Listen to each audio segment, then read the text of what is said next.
रूस यूक्रेन का जो युद्ध है उसमें यूक्रेन का सबसे बड़ा सहयोगी अगर कोई है तो नेटो है, अमेरिका के साथ। और नेटो देश बिल्कुल नहीं चाहते कि ये युद्ध खत्म हो, बल्कि वो चाहते हैं कि रूस पर हम ज़बरदस्त हमला करें, रूस को हम सबक सिखाएं। ये सवाल भी जब हमारी टीम ने पूछा तो पुतिन ने क्या जवाब दिया, पहले ये सुनते हैं, फिर बात उस पर करेंगे। ज़ेलेंस्की की अगर बात करें तो बहुत कुछ उनको प्रॉमिस किया गया, नेटो मेंबरशिप, ईयू मेंबरशिप, लेकिन ऐसा अब तक कुछ हुआ नहीं है। आपको क्या लगता है, नेटो मेंबरशिप कभी भी ऑन द टेबल था यूक्रेन के लिए, ज़ेलेंस्की के लिए? Когда этот господин приходил к власти, он заявил, что он будет जब добиваться जेलेंस्की любой सत्ता में आए तो उन्होंने любой, कहा था कि любым वो हर способом हालत में миру, शांति की не कोशिश пожалеет करेंगे, для этого ничего, भले в ही том इसके числе लिए своей उन्हें अपना жизни. करियर दांव पर लगाना पड़े। Но, как видим, теперь अब देखिए, все совсем सब смотрится कुछ по-другому. दूसरी तरह से Он, दिखाई как и पड़ его रहा है। предшественники, अब वो छोटे начал से समूह руководствоваться не интересами नेशनल народа, रेडिकल а फासिस्ट की интересами मदद से узкой группы हल निकाल रहे हैं। националистов, ये очень सरकार радикально अपनी настроенных सोच से националистов. न्यूनाजी है। И, по сути इनके дела, राष्ट्रवाद решает और न्यूनाजी की такие परिभाषा задачи. एक ही है, और इसी И वजह से этот सारा режим, माहौल он очень युद्ध का по बना, своей नाकामयाबी ही मिली। по своей ментальности очень действительно похож на неонацистский режим, потому что крайняя форма национализма и неонацизма это почти одно и то же. Это почти равные понятия. И сегодня, безусловно, все сводится к военным действиям. उनके लिए सबसे ज़रूरी है ये समझना कि शांतिपूर्ण वार्ता से ही हर समस्या का हल मुमकिन है, और यही बात हम उनको साल 2022 से समझाने की कोशिश कर रहे हैं। जो वो करना चाह रहे हैं वो तो वही बता सकते हैं। लगातार व्लादिमीर पुतिन ने नाटो को लेकर भी कितने सादगी से, या फिर आप कह सकते हैं बहुत क्लियर या बहुत स्पेसिफिक जवाब दिया। हमारे साथ शिवकांत जी भी है। शिवकांत जी, नाटो को लेकर हम देखते हैं कि एक बार फिर से व्लादिमीर पुतिन ने गेंद उनके पाले में फेंक दी है, लेकिन नाटो हमेशा ऐसा क्यों करता है कि वो इस बात को मानने के लिए राजी नहीं होता? इससे पहले भी व्लादिमीर पुतिन ने कई बार कहा कि वो लिख कर देने को तैयार है कि वो युद्ध नहीं छेड़ेंगे, लेकिन नाटो क्या इस युद्ध को खत्म ही नहीं करने देना चाहता? देखिए, नेटो की सबसे बड़ी समस्या ये है कि नेटो यूक्रेन को पुतिन के भरोसे छोड़ करके पीछे नहीं हट सकता, क्योंकि अगर नेटो पीछे हटता है तो यूक्रेन पूरा का पूरा रूस के पास चला जाएगा, जो नेटो नहीं चाहता। क्योंकि यूक्रेन चाहे जिस भी वजह से हो, चाहे जितने असहमतियां हों राष्ट्रपति पुतिन की, लेकिन यूक्रेन एक स्वतंत्र राष्ट्र है। रूस ने ही उसको स्वतंत्र राष्ट्र बनाया है, तो उसको स्वतंत्र राष्ट्र रहना चाहिए। ये अंतर्राष्ट्रीय परंपरा भी है, अंतर्राष्ट्रीय कानून के तहत भी ये ठीक नहीं है कि आप दूसरे राष्ट्र को हड़प जाए।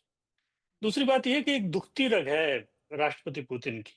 वो अगर आप पुराना इतिहास उठा के देखें तो रूस काफी इच्छुक था नेटो में शामिल होने का। ये जो बात संदीप जी ने कही कि वो एशिया में आना चाहते हैं और यूरोप से नाता कट गया है, ये भी दुखती रग है, क्योंकि स्लाव देश है, वैसे तो बहुजातीय देश है रूस, लेकिन वहां सत्ता पर स्लावों की प्रमुखता रही है हमेशा, और स्लाव अपने आप को यूरोपीय ही मानते हैं। और ये जो सारा झगड़ा है, ये जो यूक्रेन के जो स्लाव हैं और जो रूसी भाषी स्लाव हैं और जो जी, ऑर्थोडॉक्स स्लाव हैं, सो उनको दबाया जा रहा था, उनकी वजह से है। तो वो नहीं चाहते कि वो जो है वो दूसरे प्रभाव में आए। तो जब तक स्लाव हैं, जब तक उनका कब्जा है रूसी सत्ता पर, तब जी तक रूस जो है वो अपने आप को एशियाई देश नहीं बनाएगा। है वो जो है यूरोपियन देश ही, मानसिकता उनकी यूरोपियन है। सर। ये बात अलग है, परिस्थितियां बदल गई हैं, तो अब उनको दूसरे रास्ते सोचने पड़ रहे हैं, दूसरे विकल्प भी सोचने पड़ रहे हैं, जो भारत के लिए भी अच्छा है और एशिया के लिए भी अच्छा है।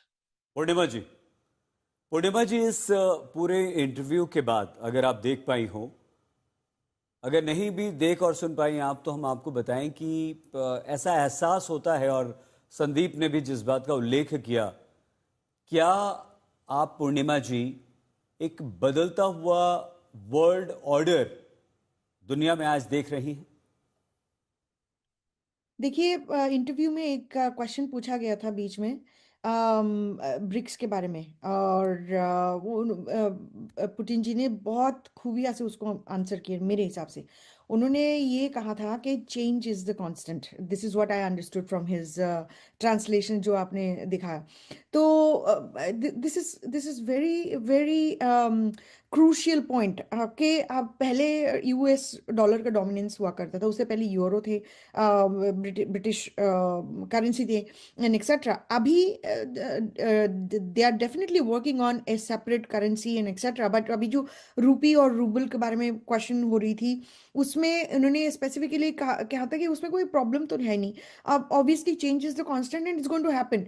लेकिन उसी इंटरव्यू में, आपके इंटरव्यू में और एक चीज बताया गया था जो मुझे बड़ा अच्छा लगा कि रशिया की सोवियत यूनियन की पतन के बारे में उन्होंने स्पेसिफिकली कहा था कि राज्य इतना बड़ा था और घमंड भी बढ़ चुकी थी, तो उस समय कुछ कर नहीं सकते थे, इसीलिए पतन हुआ। आज के समय में आप अगर कंपेयर करके देखिए, काफी सारे स्टेट ऐसा है जो उसी रास्ते में चल रहे हैं, बेसिकली घमंड, प्राइड, एरोगेंस, उसके बारे में बात कर रहे थे। तो this is exactly where it comes down to. आपने नेटो के बारे में बात किया था, NATO expansion is not a sudden और accidental.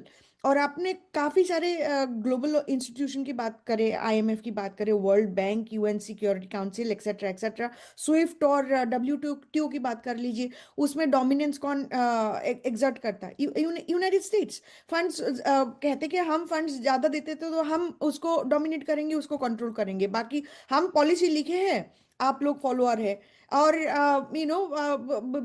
US commands the respect sort of because US funds it.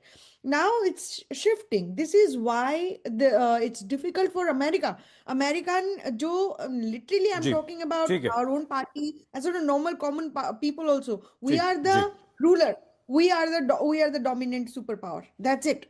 Nothing matters. ठीक है। संदीप और सुमित, बहुत ईमानदारी के साथ पूर्णिमा जी ने ये एक्सेप्ट किया है, माना है। आपकी बारी है, आप सुमित सवाल पूछिए, लेकिन उन्होंने ये एक्सेप्ट किया कि हाँ, वर्ल्ड ऑर्डर तो बदल रहा है। वर्ल्ड ऑर्डर बदल रहा है, लेकिन किस बेसिस के ऊपर बदल रहा है, सईद, ये भी सबसे इंपॉर्टेंट है। संदीप, आप ये बहुत अच्छे से समझाते हैं, समझते भी हैं कि देखिए, भारत का जो ट्रांसफॉर्मेशन है, भारत का जो बदलाव है, वो बिना हथियारों के, बिना उन प्लेटफॉर्म्स के नहीं हो सकता, टेक्नोलॉजीज के, जो भारत को कहीं और से नहीं, सिर्फ रशिया से मिल सकता है। तो अभी खासतौर पर अभी की स्टेजेस को अगर आप देखें, अभी के जो मौजूदा हालात हैं उनको देखें, तो रूस कैसे भारत के साथ खासतौर पे आगे बढ़ सकता है इस पूरी विजन के ऊपर? बिल्कुल सुमित, और आज का डेट जो है 4 दिसंबर है, और ये आज नेवी डे भी है, और 50 साल से ज़्यादा 1971 वॉर की जो एनिवर्सरी है वो आज शुरू हुई थी वो जंग।